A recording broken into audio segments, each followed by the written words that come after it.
नमस्कार। प्रस्तुत है आज का चिंतन। यह एक विचारणीय प्रश्न है कि हम जीवन का क्या उपयोग करें। इसे शरीर सुख के लिए साधन जुटाने, अहंकार, तृष्णा और वासना को पूरा करने में लगा दें या आत्म कल्याण एवं परमार्थ का साधन बनाने में प्रयुक्त करें। दोनों ही मार्ग स्पष्ट हैं, दोनों के परिणाम भी स्पष्ट हैं। भौतिकवादी जीवन में शरीर सुख की संभावना तो रहती है, पर वह लक्ष्य एक प्रकार से तिरोहित ही हो जाता है, जिसके लिए ईश्वरीय वरदान स्वरूप यह दिव्य जन्म प्राप्त हुआ है। इंद्रिय सुखों में और वासनाओं की पूर्ति में कुछ ऐसा आकर्षण है कि दुर्बल स्वभाव का प्राणी अनायास इधर ही झुक जाता है। तकाजा यही है कि इतनी छोटी कीमत में 84 लाख योनियों के बाद, लाखों करोड़ों वर्षों की प्रतीक्षा के पश्चात प्राप्त हुए इस मानव जन्म को नष्ट न होने दें। इंद्रिय सुख तो कीट पतंग एवं पशु पक्षी भी अपनी अपनी योनियों में प्राप्त कर लेते हैं। यदि उतनी सी ही वस्तु इस शरीर में भी प्राप्त हुई तो फिर इसकी श्रेष्ठता क्या रह जाती है। आत्मकल्याण, संसार की सेवा का परमार्थ एवं अनुकरणीय उदाहरण छोड़ जाने का उज्ज्वल यश, ये तीनों बहुमूल्य वस्तुएं इंद्रिय भोगों एवं तृष्णा साधनों की अपेक्षा कहीं अधिक मूल्यवान है। मनुष्य को जो असाधारण बुद्धि बल मिला हुआ है, उसकी सफलता इसी में है कि दूरदर्शिता पूर्ण निश्चय किया जाए। इन दिनों अनौचित्य की बाढ़ को रोकने और दलदल को मधुबन बनाने जैसी समय की चुनौती सामने है।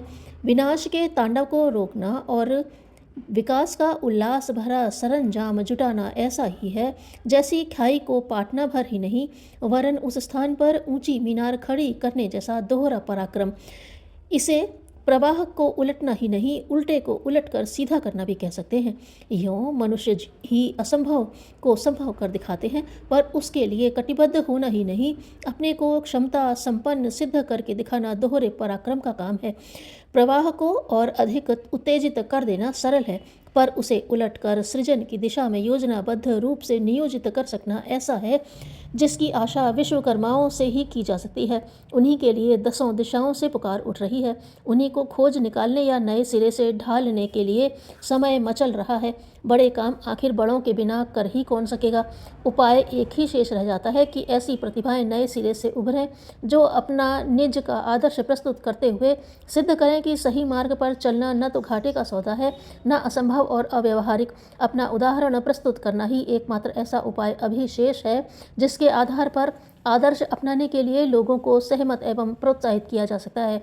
चोर, जुआरी, लावारिस, व्यभिचारी, नशेबाज, अनाचारी जब अपनी कथनी और करनी में एकता दिखाकर अनेक को अपने साथ चलने के लिए सहमत कर सकते हैं, तो आदर्शों का अनुकरण करने के लिए लोगों को तैयार करना भी कठिन नहीं है।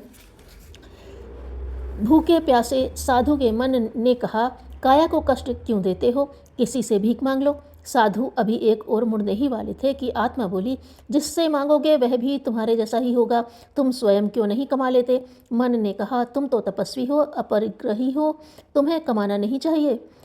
आत्मा ने तत्काल उत्तर दिया, जो अपरिग्रही का दास हो उससे अच्छा तो परिग्रही है जो कम से कम हाथ तो नहीं फैलाता।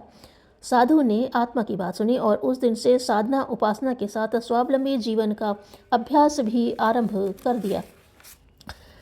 3-4 दिन से बालक सुभाष घर नहीं लौटा था। माता का रोते रोते बुरा हाल हो गया था। सुभाष को ढूंढने के लिए चारों ओर व्यक्तियों को दौड़ाया गया, पर कहीं उसका कोई पता न चला।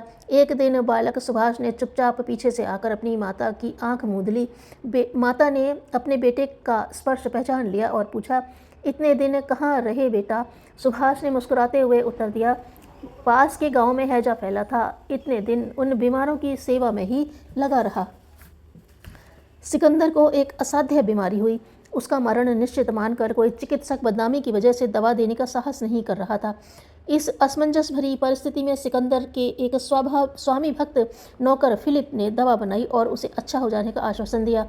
चुगलखोरों ने सिकंदर को पत्र लिखकर सूचना दी कि पारस के राजा ने फिलिप द्वारा आपको विष देकर मार डालने का षड्यंत्र किया है और बदले में विशाल संपदा देने का लालच भी। सिकंदर ने पत्र तकिए के नीचे रख लिया और फिलिप की दवा लेता रहा। उससे वह अच्छा भी हो गया। बाद में गुप्त सूचना से विष दिए जाने की बात प्रकट हुई तो सिकंदर ने कहा, विश्वास का सर्वथा त्याग करके भी मनुष्य नहीं जी सकता। बेंजामिन फ्रैंकलिन ने एक अखबार निकाला और उसके कारण आर्थिक कठिनाई में पड़कर उसने अपने एक मित्र से $20 लिए। जब उसकी स्थिति ठीक हो गई तो वह मित्र को वह रकम लौटाने गया। मित्र ने कहा, वह रकम तो मैंने आपको सहायता में दी थी। फ्रैंकलिन ने कहा, सो ठीक है, पर जब मैं लौटाने की स्थिति में हूँ तो आपकी सहायता का ऋणी क्यों बनूँ। झगड़े का अंत इस प्रकार हुआ। मित्र ने वे रुपये फ्रैंकलिन के पास इस उद्देश्य से जमा किए कि कोई ज़रूरतमंद उधार मांगे तब उन्हें इसी शर्त पर दे दे कि वह भी स्थिति ठीक होने पर उन रुपयों को अपने पास जमा रखेगा और किसी ज़रूरतमंद को इसी शर्त पर देगा। कहते हैं कि अमेरिका में वे $20 आज भी किसी न किसी ज़रूरतमंद के पास इसी उद्देश्य से घूम रहे हैं।